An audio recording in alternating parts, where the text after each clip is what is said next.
আগামী ইসলাম ক্ষমতায় যাবে, অন্য কেউ ক্ষমতায় যাবে না ইনশাআল্লাহ। ইসলামকে মানুষ ক্ষমতায় নিবে, অন্য কোন আদর্শকে ক্ষমতায় নিবে না ইনশাআল্লাহ। কাজে আসুন আমরা সবাই ইসলামের পক্ষে থাকবো, হাত পাকার পক্ষে থাকবো। আমি প্রার্থী ঘোষণা করছি নেত্রকোনা 1 মাওলানা মামুনুর রশিদ রব্বানী দুর্গাপুর কলমাকান্দা থেকে। বলেন আলহামদুলিল্লাহ।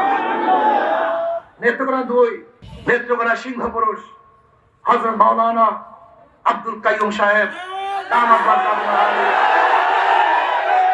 ইনশাআল্লাহ বিপুল ভোটে বিজয় করতে হবে ইনশাআল্লাহ, বিপুল ভোটে বিজয় করতে হবে। নেত্রকোনা 3 জাকির হোসেন সুলতান কেন্দুয়া আটপাড়া জাকির হোসেন সুলতান। আলহামদুলিল্লাহ। নেত্রকোনা 4 হাফেজ মাওলানা মুখলিসুর রহমান সাহেব। বলেন আলহামদুলিল্লাহ। মদন মোহনগঞ্জ। নেত্রকোনা 5 মুফতি নুরুল ইসলাম হাকিমি। মাশাআল্লাহ আলহামদুলিল্লাহ। আপনাদের গৌরব ইনশাআল্লাহ নেত্রকোনা 5 থেকে নির্বাচন করবে। এরপরেও ইসলামী দলগুলো